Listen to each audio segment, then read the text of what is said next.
Hi, I'm Kerry Cahill from The Walking Dead, and you are listening to Cinik Radio.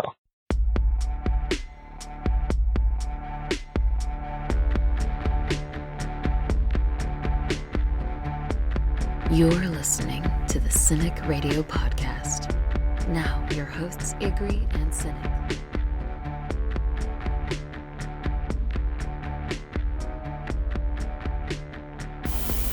And we're back. You are listening to another edition of the Cinik Radio podcast, and I'm your host, Cinik.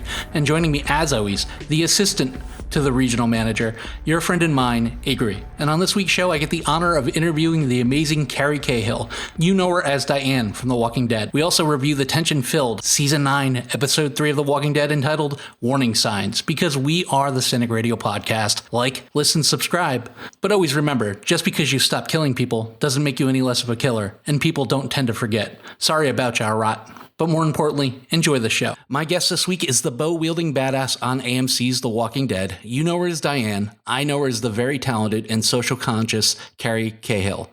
Kerry, welcome to the program. Hi, how are you? I'm great. I usually start off with my go-to question, but I saw some things in your social media profile that I need to talk to and I want to address right away. When I started my research for the interview, I saw a few tweets that were near and dear to my heart, and I'll tell you why. Because a lot of people were afraid to address this. You address mental health awareness in a few tweets, and I'd like to talk about that with you a little. Oh, yeah, definitely. It's really important to me, actually, because I have a big soapbox spiel that I give periodically. So, yeah. Yeah, what would you like to talk about specifically? Well, I want to know, why is it near and dear to you, and why are so many people afraid to address this huge elephant in the room that's impacting so many people? I don't know if you know this, but my father was killed in 2009 at the Fort Hood terrorist attack in November. And he was PA, he was a retired chief warrant officer, so he was the only civilian killed, but he was a retired officer from the Army. But one of his major things was, you know, in general, taking care of his patients, specifically soldiers, and his two best friends were Vietnam veterans and were these incredibly amazing guys who, frankly, just never got the help they were supposed to. And we lost them. One of them died when I was in high school from alcoholism, and the other one died 6 months after my father from alcoholism. A big reason that this is so near and dear to my heart is because when we lost them, we also lost all my dad's stories. You know, there were stories that him and his buddies had that we don't have anymore because they're gone.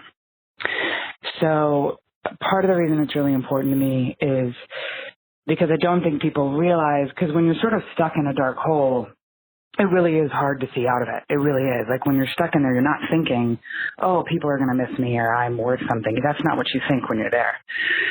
And so part of the problem that I see, or I think I see, this is very particularly my opinion, is that we have a lot of focus on when people are in crisis mentally, but we don't have a lot of proactiveness for before they get there.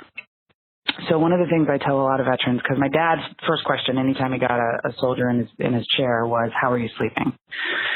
And one of the big key things with that is if we can make sure you're sleeping well, your brain gets better at processing everything. Therefore, your mental health gets better. And then you never get to crisis mode, and we never have to worry about that. So the big thing for me when we talk about mental health is I always say, as much as we don't want to talk about it because it feels shameful even though it shouldn't be, it is not about if you will know someone who considers suicide. It is about when. You are more likely, statistically, to kill yourself than be killed by someone else. And we don't advertise that in America. We're not telling everybody that's a statistic that's true, but it is. And so the big thing for me is if we can catch you before you're at the bottom of the hole, if we can get us to talk about mental health before we get there, if we can talk about what you're going to do when you're having a bad day and you feel yourself going into the hole, then we keep you from going all the way down, and then we keep you from picking up a gun, picking up a bottle of pills. Then we keep you from even getting to that decision point because we've already done all these other mental hygiene practices that keep you from ever going that far down. So that was my long spiel. I hope that's okay. It's perfectly fine, and it was very well stated. There is no shame in reaching out for help. I believe a lot of people suffer from it, and they never let on, and then you never find out until it's too late. Yeah, well, it's exactly that. I mean, we don't talk about it because I think there's a stoicness that I think we all think we're supposed to have, and not me included. And so what I try to say, too, with people is I'm like, I'm not asking you to go to Facebook and tell everybody about your problems. I don't do that either. But you've got some good friends. Lean on them. Find the good friends who are good at pulling you out of, who remind you who you are when you forget. That's the key, right? You need those people in your life. It's reminding people that there's ways to do this that isn't, tweeting every single thing you feel. That's not what I'm saying. Because that is, not everybody deserves to hear those parts of your life and those stories. But it is about going, you are clearly not alone. I wish you were. I wish suicide was a thought nobody ever had, but it is not. Everybody has some version of a thought about it. Bill Burr actually does a very hysterical skit about how he thinks about it, and he's an angry Irish comic, so he can be controversial, but it's a good bit because he thought about jumping in front of a bus once because he didn't want to make a pie for Thanksgiving, and he's joking. I mean, and I'm going to not do the bit at all because I'm terrible at it. We think about suicide far more than we ever want to admit it, and we do. It's what happens. Life is hard and stressful, and that's it. And it comes up. So let's just know it's going to come up and figure out how we're going to deal with it before we get there. I agree, and I really wanted to hear your take on it, and I think it's really important. I think more people should talk about it. I mean, the mantra is with terrorism, if you see something, say something. And really, it should be if you feel something, say something for your own personal mantra. But, in the appropriate setting to the appropriate person, but don't not seek help because you're afraid of your job or your security clearance or your, what your friends are going to think. Or for the security clearance thing too, it's somewhat to remind particularly active duty soldiers, there's a lot of off-post counseling that will not go on your record, and you can go and find it. And so, because my dad had to recommend that for some folks, because when you punish people for getting help, when you say, oh, you need mental health help, well, therefore we're going to take all these things away because you're not doing okay. Well, they're going to get less help. They're going to be less honest. Yes. And so it's about working through those things too. Yeah. There's a great TED Talk by a guy named Guy Winch. He's a PhD. And he basically talks, and I've posted it a couple different times because I think people should watch it often. But he talks about it. He says, we're hyper-focused on physical hygiene for our children. We focus on brushing your teeth. We focus on washing your face, brushing your hair, taking a bath. We don't focus on, hey, you've had a really stressful 5 days. You need to take a break. Hey, and if we start thinking about mental hygiene the way we think of keeping your teeth clean, because it's the same thing. If you have a massive toothache and cavity, you go to the doctor to fix that, because it's not healthy. And if you have a mental health issue, you often think you're just supposed to be able to solve it. And it's like, no, the brain is an incredibly complex organ, and we need help sometimes to solve some of these things. I agree completely.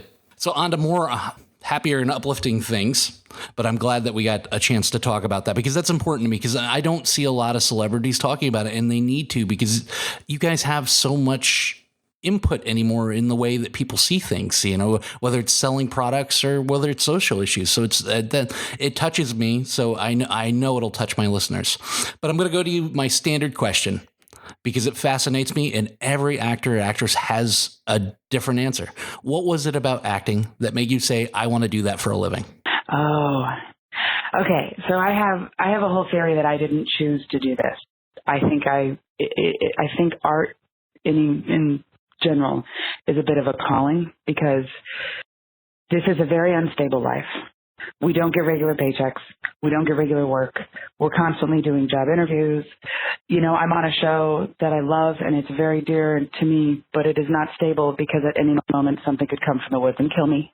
And so what I tell people is I don't think this was a choice. I think if there was anything else in the world I could do to be happy, I would, because this is such a scary job sometimes. So I don't feel like it was a choice in a way. I think it's one of those where when I was a kid, I got on a karaoke machine at like 8 or 9, and I was doing accents for my family because I always did accents, and I was making jokes, and they were laughing.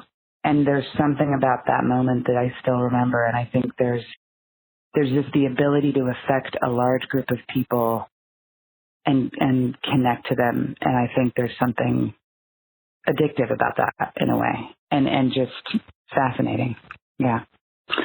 The show is fascinating in the sense, too, that if you get the script and you have a lot of lines or a big arc in that episode, it's like, you want to almost flip to the back page and see what happens next. Because the ongoing joke on my show is that you're always auditioning for the next show from your final show from The Walking Dead. Yeah, yeah. And so there is that, like, at the end of season 8, when I started getting more and they started developing my character more, I literally was like, all right, what's happening? Are you guys taking me out? What's going on? So it really was like the year of killing off the background and support actor last year. It was like you would see people and it's like, oh, I know him. I'm Facebook friends with him. And it's by the end of the episode, everybody's gone. I'm like, oh, that stinks. So is it true that you originally auditioned for the role of Gavin?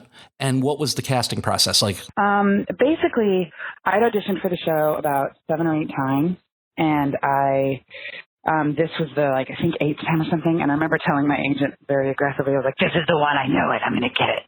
And I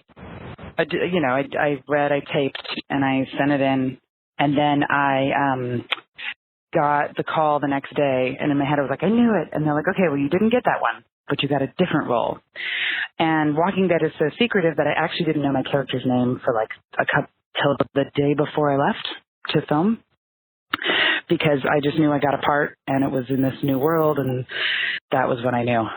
But basically, from what I understand, I think a lot of showrunners do this. They kind of keep a little stockpile of people and they remember them. So that's why I tell a lot of young actors too, I'm like, always audition and have fun with it and do a great job, because that audition may get you the next role, even if you don't get the role you auditioned for. So yeah, always do a good job. And Diane is a bit of a composite character, so we don't know what direction she's headed in. Were you given a backstory when you were cast, or did you kind of make up one for her in your head? I made up one for her. I did not get one, and I think even they didn't quite, because she's a composite character. She's kind of fun, and as she's been more developed, I've learned more about her, because that's what's kind of nice when you, I'll create a backstory and then I'll get something in the next script and I'll go, oh, well, maybe I need to change this part of that backstory. She was originally introduced at the Kingdom, but was eventually moved to the Hilltop. Why was that choice made? Well, to me, I think it was the storyline. So Diane had to take Kingdomers and lead them through the satellite outpost. And then they automatically went to Hilltop. And I think that was probably always in the battle plan. We didn't see this scene in the show, but, all the leaders meet and they sort of create some version of a strategy or a plan. And then I think once I was there and, everything kind of went to hell in a handbasket, and Negan was winning when we didn't think he would, and all of those things were happening, I think it just made sense, because the Hilltop is a lot of farmers. So storyline-wise, the thing the Hilltop was lacking was warriors.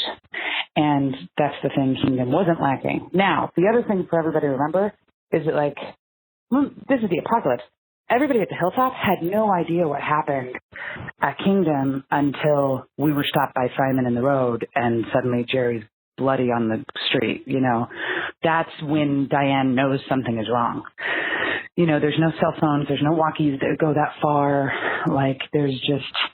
She didn't know what was happening. So there was no sense of her being able to go and maybe help them, because nobody knew what was going on there. Last season had a lot of epic moments, like in episode 3, Monsters. The Kingdom kind of wandered face first into a trap, which turned into a massacre.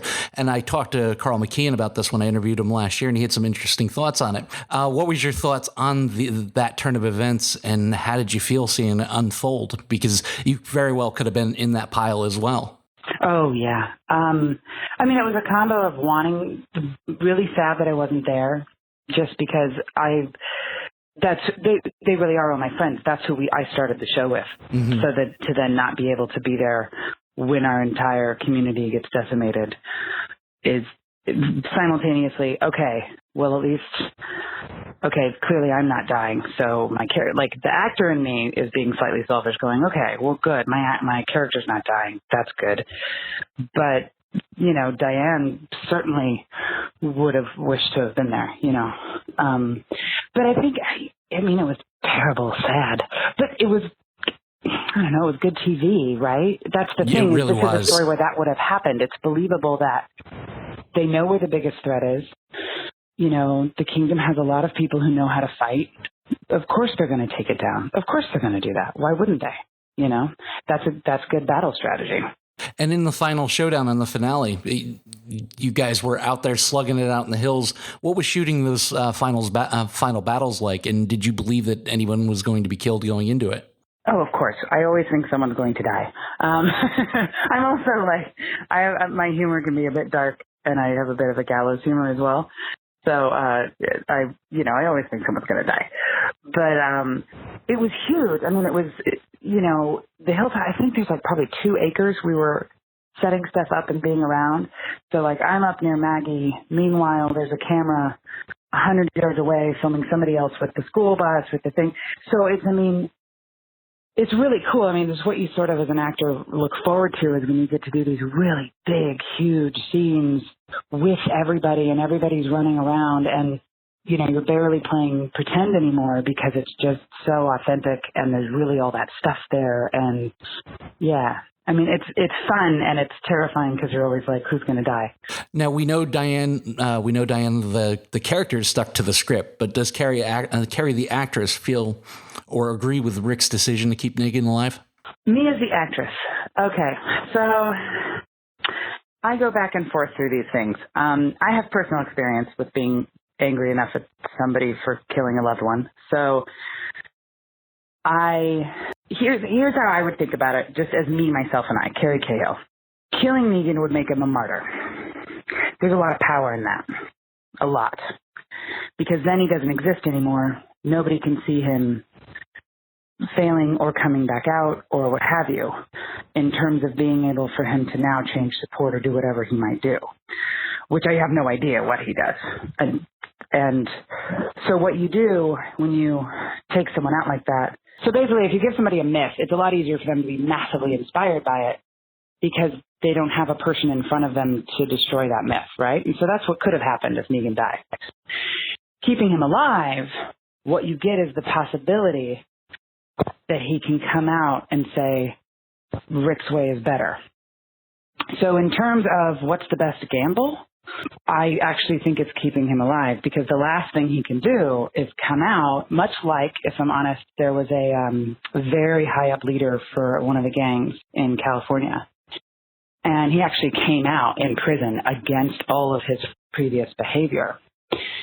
And there's power in that, because when that's the person everybody sort of iconizes as someone that is or idolizes as someone who is, the leader of this thing and a violent leader and all these things, and they come out against what they've done, you have the power of St. Paul, because everybody forgets St. Paul used to kill all of the Christians, and that's the power of that, all of his verses come from a guy who used to be evil.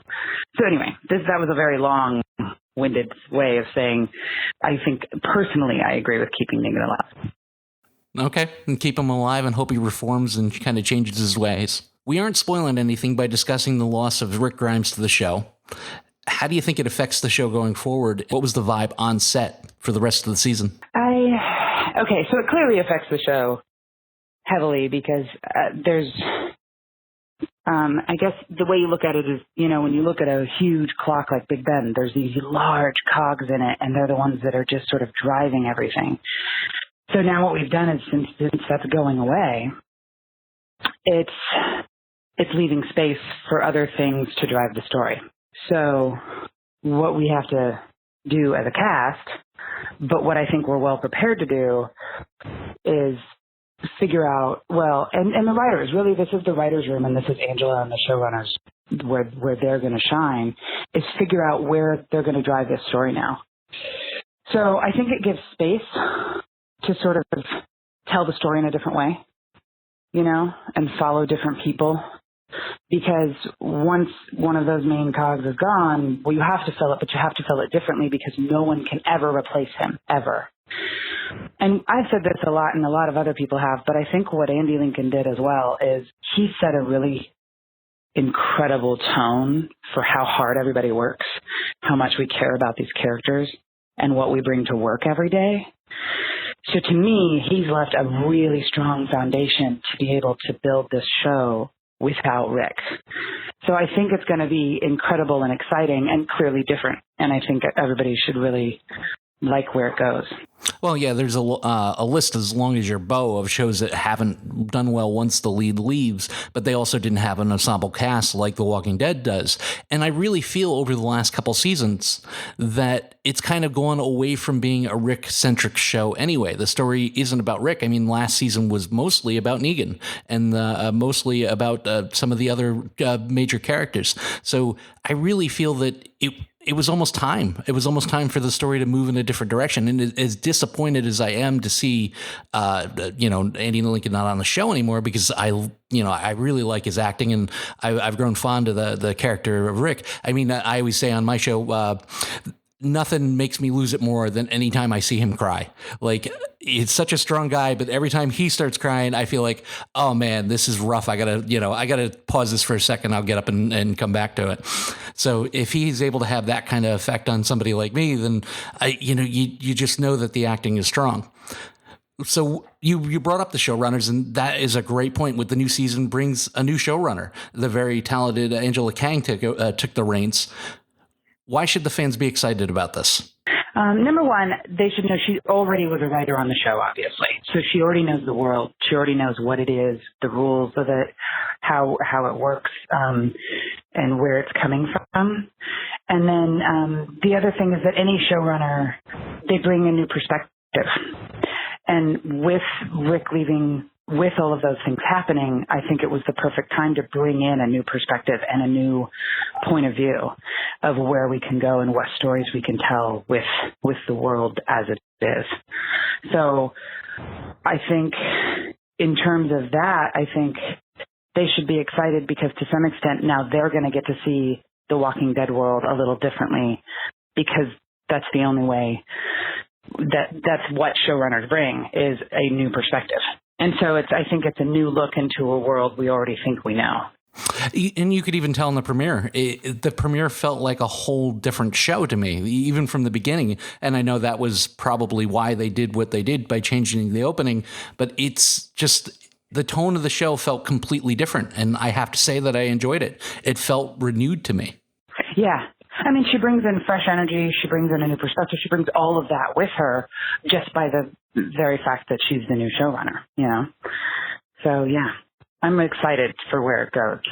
From a fan aspect, I see that you recently started doing a lot more cons, which excites me. But besides the obvious paycheck, what's your favorite thing about doing them? I have a thing with that. So, because everybody talks about the cons for the money and all of that stuff. And I'll be honest, it's difficult to travel that much without some version of like, hey, I got to be able to pay some bills with these days and stuff and all the things, right? We all know this. But the thing for me is, and I really mean this, I do the cons because I want to get to know the fans.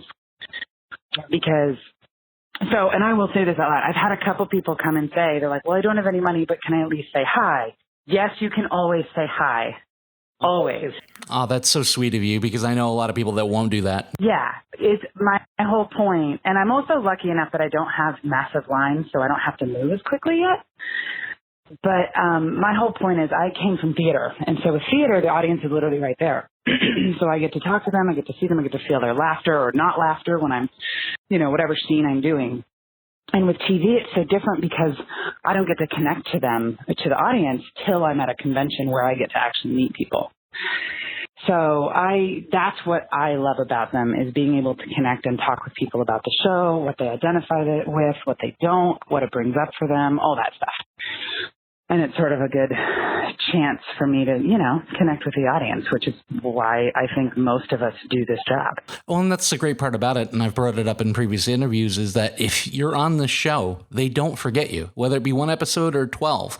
If you make an impact and you seem like a likable person, they'll stand in line forever to meet you, because the fan base is just that rabid for this show and the people that are on it. And I love that. I mean, I've been to Walker Stalker Atlanta, and I've never seen, other than maybe Star Wars, I've never seen a fan base is so loyal and committed to one project. So I think that's great. It really is. It's completely a fan-driven vehicle, and that makes me worry when the masses start squawking about things. It's like, it's still by far head and shoulders. The only thing I can really compare it to on TV right now is Game of Thrones. It's still the best show on TV. Those it may be 1A and 1B, those two shows. So I hope it keeps going strong. And when they said recently that we have as much as 10 years more worth of content to produce for you guys, I don't want it to stop. My love of the show has transcended to Fear, and it'll probably transcend to the next project too. Sometimes the writing frustrates me as a fan, but the show itself is still very, very solid. Yay. Good. Thank you. Thank you for saying that. You're welcome, because in my opinion, you're a big part of that. So for the small sect of people who only know you from The Walking Dead, what other projects would you suggest, almost like your own personal IMDb, for people to come out and get more involved or more informed on your work? So I've shot 2 independent movies this past spring. One of them is a working title, but the working title is with Army Murphy. Let me make sure I said his last name right. I think the working title is Blatodia, but I'm pretty sure that's going to adjust. So I'm going to look it up as we speak, because I want to make sure that if it got a new title. And then the other one is Through the Glass Darkly, which both of these, what excites you about both of these movies I got to do and that one, Through the Glass Darkly, has Robin Lively in it, who's awesome and was so fun to work with. And they're Southern Gothic stories, and they're not, sometimes I think Southern Gothic, because it's such a specific genre, can get cliche without meaning to, and neither of these do that. They're incredibly honest about what the South is, can be. Everybody's 3-dimensional. Like they're really well written stories, and they're both somewhat thrillers. And I am correct. It's still an untitled Babak Anvari project is what it's listed as, but you will see it come out. And, but yeah, so that's what excites me. So those are the 2 things I have coming out. The thing with Walking Dead is it sort of takes up a lot of your time, so you don't get to do as much other stuff. So that's not a bad thing necessarily, I guess, right? Yeah. No, it's great. It's great. I also actually write. So one of the things I'm working on 2 different scripts, and one of them is a play, and I'll keep people posted when that's going to actually get produced. I'm working on, I think, one of my final drafts, and then it'll go into workshop mode. So I'll keep people posted about that, but I won't say anything yet because I want to make sure I have dates and things. You, like me, are self-limitedly bad at Twitter, but where can my listeners find you on social media? I recommend Instagram highly. Twitter, I'm getting a little bit better at. The thing with Twitter is if I go to Twitter, it's because I have a specific thing to say that day. I also use Twitter to engage. So if you text me, I'm using, if you tweet at me on Twitter, I do try to check it once a week and get back to people and say, hey. So, but Instagram's I'm really much better at, and it's I am Kerry Cahill on Twitter, and it is Kerry_Cahill on Instagram. Listen, if you're at a con like I'm going to be, make sure you seek this lady out. Get in her line. They don't get any more honest, down-to-earth, caring, fan-friendly, and awesome than Kerry Cahill. Kerry, thank you for being here. Thank you so much. It was great, and I had a good time. And I can't wait for y'all to keep watching. Justin got himself killed at the end of last week's episode in a very Friday the 13th Part 1-esque fashion. Was the first-person perspective death a worthy cliffhanger? Well, I guess maybe if I was more invested in Justin, it might be more of a worthy cliffhanger. Problem is, all I could see is that he is a guy that needed to be killed, and I wanted him to get killed by Daryl, and I just didn't see that was happening. Daryl isn't that much of a sneak thief like that. He's not going to run that way and kill people like in the dead of night where no one can see him. He's going to do it right there out in the open in front of God and everybody. I thought maybe it would be the actual introduction of new bad guys.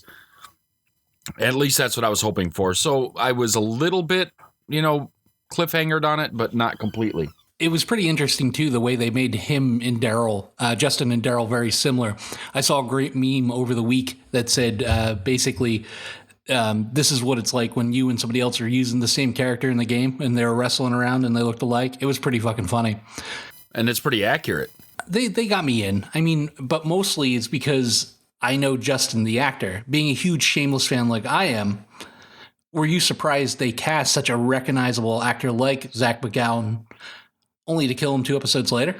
Well, I'm waiting for them to start having people cast in The Walking Dead as themselves. Maybe find some actors that were hanging out in New York that migrated south into Virginia and everything. And kind of like in that horrible, what movie was that? The Postman with Kevin Costner, where Tom Petty was running a town and he's like, don't I know you? Weren't you somebody? Yeah, I was once.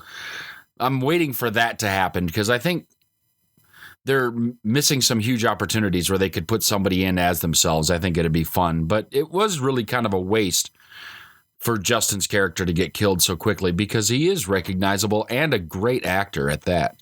Yeah, he had a good run on Agents of S.H.I.E.L.D. He was on Black Sails for quite a few years. And then he had a great run as Karen's boyfriend, Jody, on Shameless. He just such a lovable idiot in that show. Unfortunately, they had a habit of showing him naked more often than I'd like to see him, but he's in good shape, so good on him. We get a good look at probably what is Rick's everyday routine as he kisses the wife, rolls over, goes and checks on the baby, and goes to see Carl. Now, as deeply sentimental as that scene was, and as it makes us, do you have a problem with him putting a tomato on his son's grave with food being in such short supply? That's one of the problems I had with this episode. Even there at Alexandria, right, they've got like farming going on, but it's such a pitifully small area, and I know there's got to be 100 people living there. I'm like, why aren't they out farming a field? What is this tiny area they're farming? And tomatoes are a good thing to grow because they grow very fast. But if they're really in as tight a supply as they say they are, yeah, a tomato is a problem because that might feed a savior for 3 weeks. One tomato's going to feed a savior for 3 weeks. Holy shit, food must be in a short supply. Well, I'm just looking at it like the Sally Struthers method. It's like, for $2, you can feed a starving child for 2 months, So the tomatoes got to go at least 3 weeks. For 30 cents a day, you can feed a savior. Now, Rick proves he's indeed a smooth criminal as he informs Michonne he knows a way to rebuild the foundation of the future. IG, are you going to try this line out the first chance you get at some post of the end of the world nookie? And do you think they're heading towards, or at least hitting at, a Rick Michonne baby before Rick leaves? Well, first of all, any chance I can get at that post-apocalyptic nookie is going to be a chance I'm willing to take, because what is there to lose at that point? And who knows what kind you can score at that point. Michonne is up there on the list, I can tell you that. I'm hoping that they are going to maybe have a Rick Michonne baby, but on the same hand, I'm kind of hoping not. It just seems like something to put out there for people to hold on to, but, I'm just not feeling it. It's just another thing that could cause danger. I'm surprised that they haven't had more danger with Judith and all the noise she made when she was younger. It just doesn't seem realistic, as noise sensitive as the walkers are. I want to see it because I like the relationship between Rick and Michonne, but I don't want to see it because I think it's stretching. I think it's reaching too far. Well, you're definitely putting yourself in danger because there's not the prenatal care or the surgery skills that you have nowadays. But times have changed. The show has changed. They're behind walls now. They're kind of as safe as they're going to probably ever be until the zombies really start to kind of degrade and fall apart. And then man becomes the bigger element. But I think that you need to start thinking about reconstructing the world once there is an ample food supply and once you have these roads open. And, if you want life to live on, it's going to take a few swift pushes of Rick there. Does it have to be Rick, though? Does it have to be Rick with the swift pushes? I mean, looks like Jerry's got a little sweetness going on there, too. So, I mean, I'd rather see a Jerry baby because it'd have big, cute, puffy cheeks and everything. It'd be great. Nabilia and Jerry would make the most adorable baby ever. I found this scene a little bit odd. Maggie shows up with Bizarro Glenn, Cal, to bring the food she promised. They are stopped right away by the Justin search party, and Jed leads the goons and gets all ominous with Maggie. That act may work on Entourage, on Ari Gold, but you're dealing with Maggie fucking Rhee there, Billy Walsh, so you better step the fuck back. I wasn't buying it, but to me, IG, is it in their best interest to be accepted into the fold and be part of the group by trying to intimidate every non-savior that they come across? No, not generally, and especially when it's Maggie fucking Rhee. She is the last person that you want to try and intimidate, because the last person that tried to intimidate her hung off the rafters of a newly built house. I'm just saying this is the wrong idea. She's willing and able to enact vengeance wherever she sees fit. And maybe she doesn't mean to do that, but she's not going to be pushed around by this guy or any other person for that matter. I found that scene a little bit offsetting how much they made Cal look like Glenn. I was a little weirded out by that whole thing. It's like if you threw a baseball cap on Cal in that moment, he would have been Glenn cosplaying. So I was a little weirded out like that. And the whole Billy Walsh thing drove me crazy. I don't recall the name of the actor, but he had a great run on Entourage as a crazy director, and he was constantly trying to intimidate and kind of eye screw everybody that he made eyes with, constantly with the crazy eyes. I mean, I understand the issues they're having, but they need to kind of dial it back because, you're trying to make up for the fact that you were at fault for this whole thing. I mean, you followed Negan willingly. Nobody put a bat or a gun to your head. I mean, you were Team Negan. So if you want these people to help you and feed you and even protect you in most instances, maybe being nice rather than trying to act like you're still running shit might be a better idea. What do you think?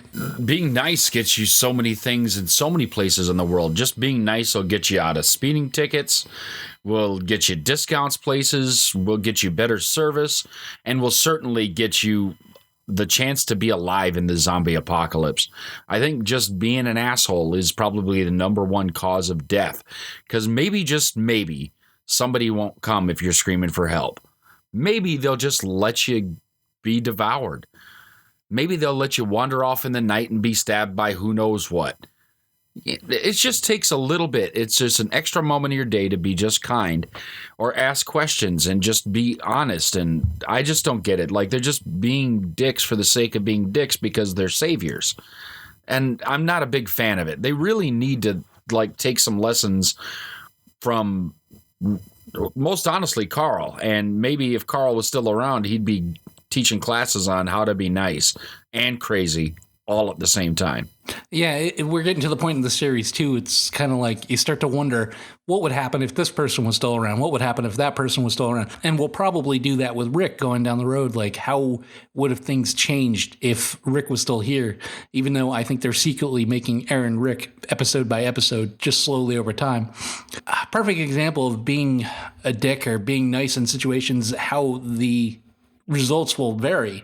At my job, if you're liked and somebody comes into the area we work in and starts messing with you in the middle of the night, you call on the radio and everybody shows up.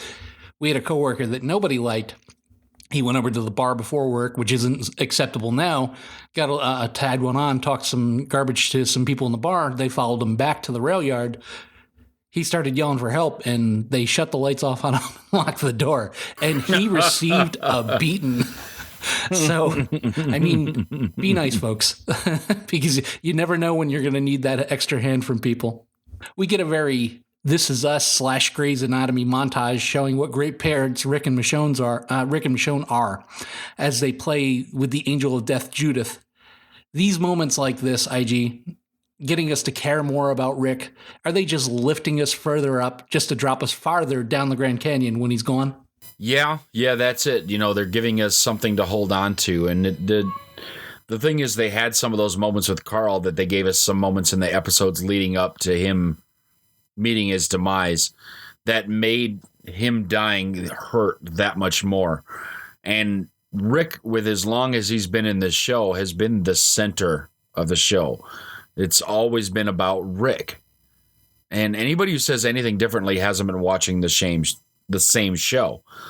So when he leaves, regardless if he leaves alive or dead, it's going to hurt, and it's going to hurt bad. And things like this that humanize him even more and give you even more of he's a good dad and he's a good provider and he's great to Michonne and just so many things that he does that he won't be able to be there to do anymore. It's really just going to suck the life out of people. And I think it really doesn't matter whether, like I said, he lives or he dies. I quite honestly hope that they give him some glorious death, but I think they're going to probably try and sneak something by us where the temptation that he might come back is always still there, just like The Office with Steve Carell when he just left and was out there so he could show back up at some point. Well, and that was one of the best moments of the finale of The Office was Steve Carell coming back. But I can't imagine there would be a set of circumstances unless he's abducted by, Jadis's helicopter, which we'll get into a little bit later, where he would, be this much in love with Michonne and want to start a family and be Father of the Year to Judith and then suddenly disappear for the next 2 or 3 seasons or however long it takes him to run out of Walking Dead money before they offer him a butt ton to come back and show his face. He's going to go. Unfortunately, I'm calling it now. I think he's going to die, and it's going to probably be related to that stupid bridge that they can't seem to get done. Does watching Michonne laugh and play with Judas and play sword fight make you wonder if she was Carl's mom all along? Maybe he would have stayed in the goddamn house once in a while? She is by far just more of a good parent. First of all, teaching survival skills and looking after things that are actually important in what they're doing. Not so self-interested, more worried about the group and what's good for everybody, but still caring enough about the individual. She's just the full package. And I've always loved Michonne in this series. And she's very seldom done any wrong as far as I'm concerned. I really am a big fan.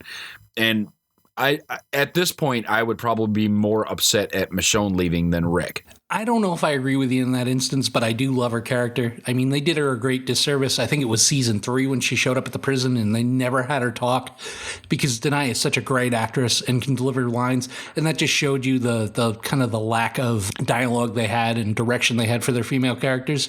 That just kind of mean mugging the whole time and not doing too much. I love her character now. She's definitely one of my favorites. I mean, I don't want to see her go, but I think she could definitely take the bull by the horns as far as the show goes and lead after Rick leaves. And she's just such a badass. I mean, she showed up with Walker Pets. She has a sword, and she's just kind of the last action hero on the show.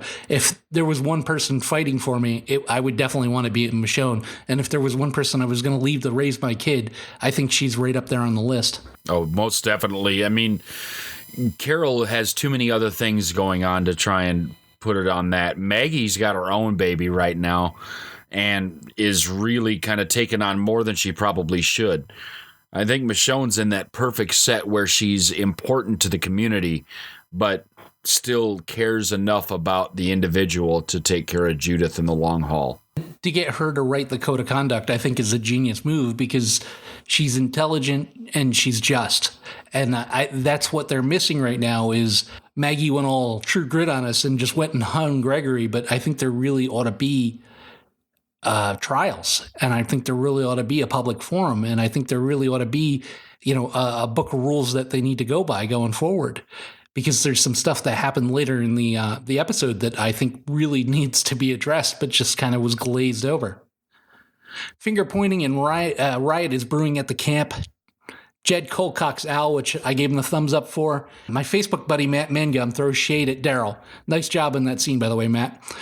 Are the Saviors right to be upset in this situation? I mean, should they be throwing shade at everybody? They're being picked off. They're unarmed. And I understand the victors go to the spoils, but if you're going to take their weapons away, shouldn't you make sure that they're protected?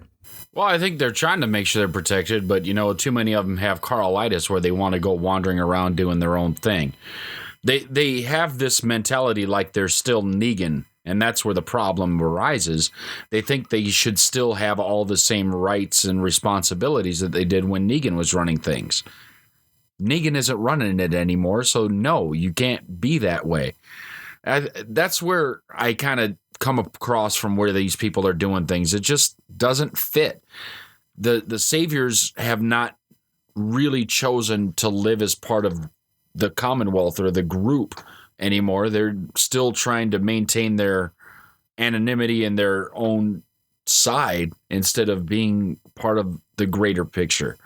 And I mean, it's kind of like Cold War in the whole world, right? When the U.S. and Russia were so separated that like it was a problem and people were worried about communists and nuclear war and everything else. It's not quite on that scale, but it's the same kind of mentality. It's in human nature for people to say it was better before. A perfect example is Star Wars. The fandom couldn't wait to get rid of George Lucas, and then we get a couple movies and they're like, oh, we want Lucas back. That's not the way it works. It's not going to be better for you when Negan comes back. It's going to be the same. People are still going to get bashed to death. People are still going to get tortured when they don't do what Negan wants you to do. It's not better. People just have short memories and they forget that, sure, this new situation has bullshit, but it's not nearly as bad as the bullshit we had before. Because regardless of people picking them off one by one, nobody's being publicly executed with a fucking bat. So things are getting better for the saviors. And as long as people like Rick are around looking out for their best interests, they will. I mean, Al is a good mouthpiece for them, but he's kind of losing savior cred. They're going to have to kind of come somewhere in the middle and get this figured out. I mean, at the end of the episode, they kind of all marched out. I mean, I hope they come back and I hope this bridge gets done, but something tells me that it's not, and it's all going to be for nothing. Now, after I wrote these questions and watched the episode, further proving that we share the same brain, did you not find it hilarious? Because I read your tweet, Rick asking Father Gabriel to keep an eye on Jadis. He's only got one eye. He's supposed to put it on that one person? I mean, come on. We are the same person. That is really... Nothing could be closer to the truth there, because let's ask the blind guy to keep an eye out and watch what she's doing. It was... First of all, Father Gabriel's getting creepier by the episode, but I love that about him. It's a lot of fun. But yeah, asking him to keep an eye on her is like, you shouldn't even ask him to keep an eye on the soup at this point because he's going to miss something.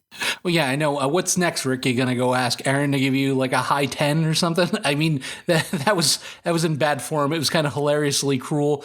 And Gabriel was missing the hat this time around. I guess he only wears that when they go to town, but that just completes the creepy outfit. I'm not trusting Jadis in this moment, but it's nice to see that they've given Seth Gilliam a storyline to go by. I mean, he's a good actor. They haven't really done much with him since his introduction. I mean, when he first came around, it was all about him. But then it was kind of, he was along for the ride after that. So I'm glad that they're kind of giving him a little offshoot of a storyline, and I'm really interested to see what happens. My question to you, though, IG, if people have taken you into their trust, and even some of them are sticking up for you, like Gabriel is for Anne, do you owe them the full truth? Yeah, I think you do, especially if they're standing up for you. You owe them the truth, and you owe it to them without provocation. Sometimes people wait to tell you the truth until you ask, and then they try and say, well, you didn't ask me about that, or I would have told you. And that's a bullshit line. I'm of the mind that people that you honestly care about and people that stick up for you are people that you're truthful with. I mean, it's one of the lessons I try and pass on to my children is, there's people you can lie to and not feel bad about it, and that's fine. But the people that care about you most and the people that are there for you through thick and thin, you tell those people the truth. Even if it's hurtful, you tell them the truth. Even if it's bad for you, you tell them the truth. And that's one of the things that I think maybe some of the people in this show and in the apocalypse have forgotten is that there should always be some people that regardless of how bad it is, you tell them the truth. Like the saviors. Annie is a lot like the saviors. If you're fighting so hard to be accepted, then go with the rest of the group. Be honest about what you did. The first thing she should have done when they took her in, she should have sat down with Rick and said, hey, this is what we've been doing. So before you take me in, rather than you find out later, this is what I've been up to, kind of like that whole interview they did when they got to Alexandria to find out whether they're sane or not, or the questions that they used to ask when they were going to take somebody in. They should have sat down and kind of got as much information from her as possible, just kind of picked her brain and seen what they were up to and try to understand, not only for them, but for us, the fans, what the fuck was going on at that trash yard? Why were they making these weaponized walkers? Where were they getting supplies? Why was there so many of them? Where were they sleeping? I mean, you didn't see but one bed in that whole junkyard. So where was this whole cult of Devo sleeping? Who knows? But I would have liked to find out more. That's one of the things that will probably never get answered. But the day-to-day operation of the Heapsters still really interests me. I just wanted to know which day was Naked Arts and Crafts. That was my biggest question. Be fair, every day is Naked Arts and Crafts. Rick sits down for a heart-to-heart talk with Daryl and is in full cop mode questioning him if he had anything to do with Justin's death. But the simple fact that they're having this conversation, does it show how far they've drifted apart as friends and allies?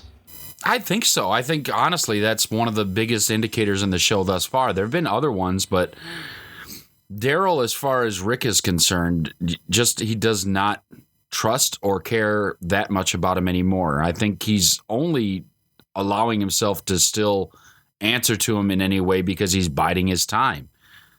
I think that he knows that something else is going to happen. He just doesn't know when.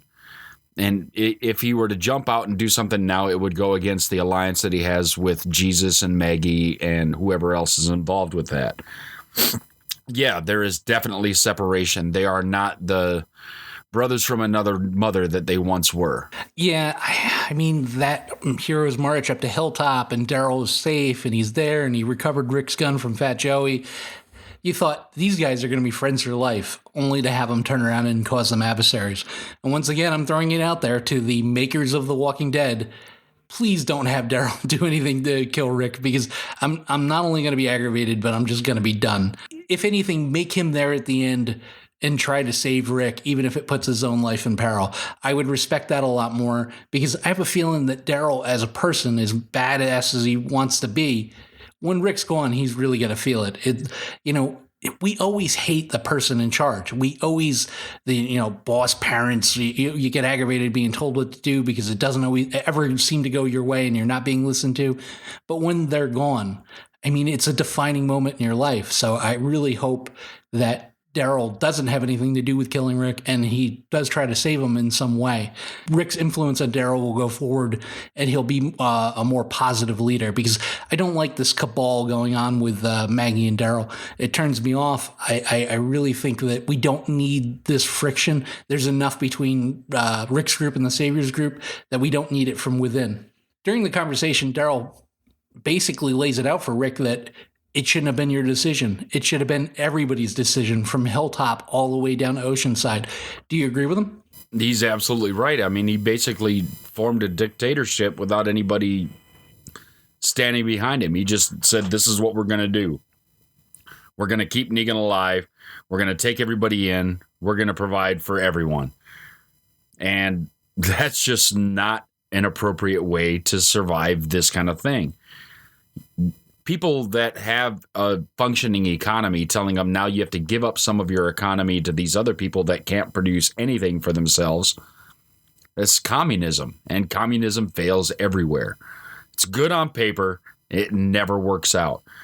And when you have this many different groups of people that are all willing to work together, having some things between you is great, but like forcing them to accept the people that were actively putting them down for all this time just does not seem like a way to build the community. It just seems like it's a problem and another problem and a third problem after that. Just nobody's going to be happy. The former bad guys, the Saviors, they're not happy. Oceanside's not happy. Hilltop's not happy. Really, the only one that is happy with the way things are going is Rick, and he's at the end of his rope at this point. Well, Rick's not wrong. I mean, they do need to work together, but I think they've pushed the pace too much, where it should have been small projects and small interactions. It should have been done over time, and I understand we got to speed it up because it's a TV show, but I think you kind of do these little things where you get everybody together for short periods of time and let them get to know each other, and maybe there's not so much angst and animosity. I mean, there's people at Sanctuary that appreciate what Rick does, but at the end of the day, this is what happens when you appoint a leader. A leader is going to lead, and a lot of people are going to be unhappy with the direction that they take it. I mean, if you look at the Revolutionary War, we fight to get our freedom, and then they turn around and offer a kingship to George Washington. I mean, luckily he was a good enough guy where he said, no, I'm no king, I'll be a president, and then I'm out after 2 terms. Or we could have been living under the rule of the Washingtons to this day. It should always be done by committee. And it should always be done formatted where there's a vote. The way they were running it in the prison, and having a council is always a good thing, even though there's going to be dissension in the ranks there.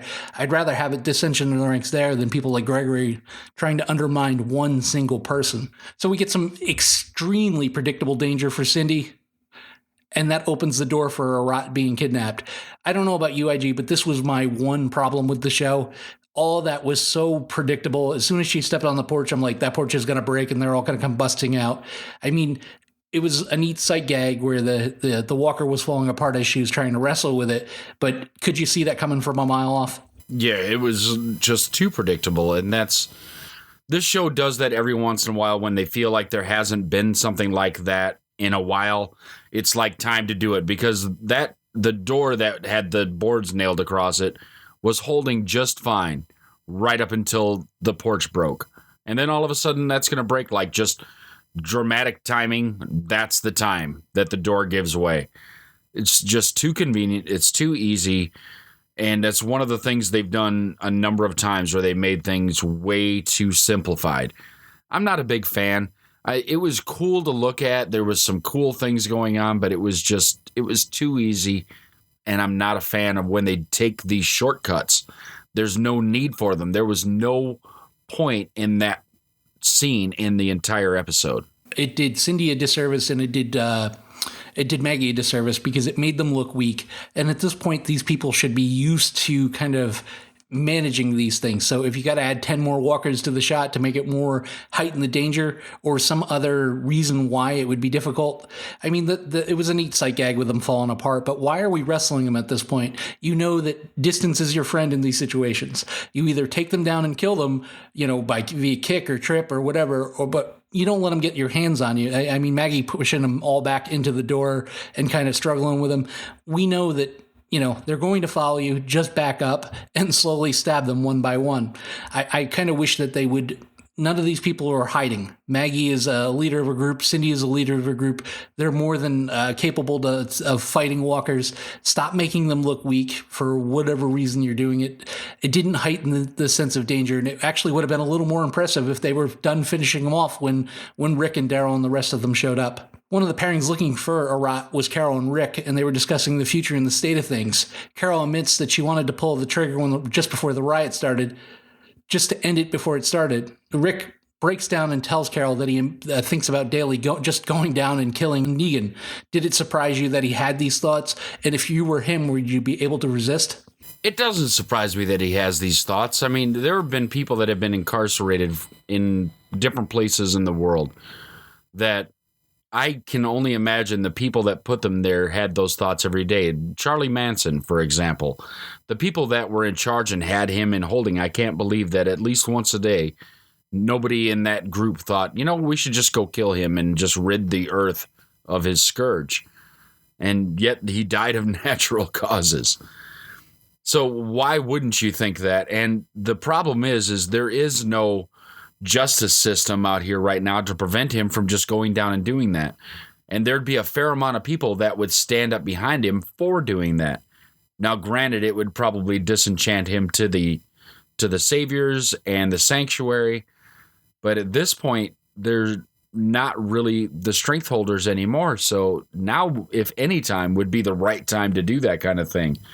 Because I feel like it's in some way the balance of power is going to shift somewhere else. I'm not sure it's only a 2-tiered system. There might be other tiers out there that are going to pull the balance of power away from Rick, away from the hilltop, away from Alexandria.